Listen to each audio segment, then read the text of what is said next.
Bonjour, je m'appelle Jeanne Pinto et je suis la lauréate du prix Pierre-Laurent Frié 2024 qui a récompensé mon mémoire portant sur la conservation des vestiges de la Grande Guerre dans le cadre juridique actuel, rédigé sous la direction de Monsieur Jean-Éric Calon. Alors pour revenir un petit peu sur mon parcours universitaire, j'ai d'abord obtenu une licence de droit privé à l'université Reims-Champagne-Ardenne avant d'intégrer le master droit du patrimoine culturel, co-dirigé par Madame Géraldine Goffaut et Monsieur Stéphane Duroy à l'université Paris-Saclay. Alors pourquoi ce sujet? Je souhaitais d'abord m'intéresser à l'histoire de ma région, et donc mon directeur de mémoire m'a encouragée dans ce sens. Et puis si au début le sujet me paraissait pas très féminin, un petit peu rustique, au fil de mes recherches, j'ai vraiment découvert un intérêt grandissant. Et s'il peut sembler un peu désuet de parler de la Grande Guerre plus d'un siècle après son déroulement, l'inscription en septembre 2023 de 139 sites funéraires et mémoriels du front ouest de la Première Guerre mondiale prouve qu'il existe encore une actualité de ce conflit. Et puis dans le contexte où la guerre est au cœur un peu de notre quotidien, malheureusement, le présent nous invite à nous réinterroger sur ce passé commun. En effet, la conservation des vestiges devient vraiment un véritable enjeu pour la France à partir de la Première Guerre mondiale, afin de perpétuer la mémoire et d'illustrer la barbarie de l'ennemi. Témoignage matériel direct de ce conflit à l'heure où tous les anciens combattants sont décédés, l'avenir de ce patrimoine ne flotte pas sur un long fleuve tranquille. Et donc si les ressources financières, la restauration aident sont importantes pour la conservation, le cadre juridique est aussi un acteur essentiel. C'est pourquoi je me suis demandé si en fait le cadre actuel juridique était donc suffisant pour la conservation des vestiges de la Première Guerre mondiale. Alors d'abord, j'ai voulu faire un peu un état des lieux des normes juridiques qui existaient et qui pouvaient intéresser ce type de patrimoine. Et je me suis rapidement rendu compte que il y a une pluralité de législations qui existent. Donc d'abord, on a dans le domaine du droit du patrimoine culturel tout ce qui est la protection des monuments historiques, la protection au titre des abords des monuments historiques. Mais on a également le droit de l'archéologie, un sujet qui m'a beaucoup intéressée puisque je me suis renseignée. En fait, c'est une discipline qui a été difficilement reconnue, donc ça date que des années 2010.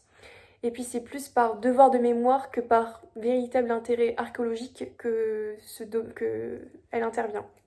Ensuite, on a également le droit de l'urbanisme avec le PLU, puisqu'il intègre systématiquement une thématique patrimoniale. Donc on peut répertorier des vestiges, imposer des prescriptions. On a également le permis de démolir qui est opposable à tout élément patrimonial. Et puis on a également le droit de l'environnement qui intervient avec la protection des sites, etc.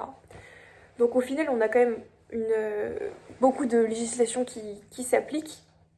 Alors plus ou moins, parce que par exemple, pour les tranchées, il y a souvent très peu d'informations.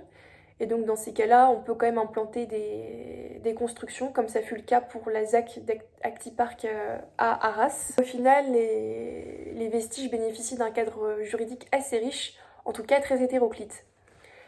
Le problème majeur en fait c'est qu'il est très peu mis en œuvre parce que si déjà pendant la guerre leur sort est questionné, sujet à plusieurs débats et que des mesures de protection sont mises assez rapidement en place, au final juste avant la Seconde Guerre mondiale on en a que 27 qui sont protégés, donc c'est un nombre qui est étonnamment assez faible. Et puis chose également étonnante c'est que les monuments aux morts sont protégés de façon concomitante aux vestiges. Et puis un rapport du ministère de la Culture indique qu'en 2012, il y a seulement 122 monuments historiques qui sont relatifs à l'histoire de cette guerre, dont 44 sont des monuments aux morts finalement. Je suis intéressée plus spécifiquement au champ de bataille, qui est un vestige très particulier puisqu'il est censé être éphémère.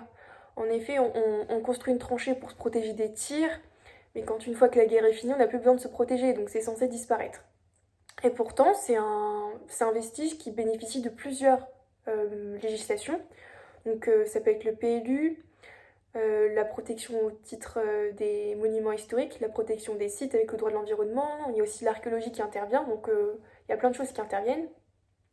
Et pourtant, aujourd'hui, il n'y a que seulement 10 champs de bataille qui sont protégés au titre des monuments historiques.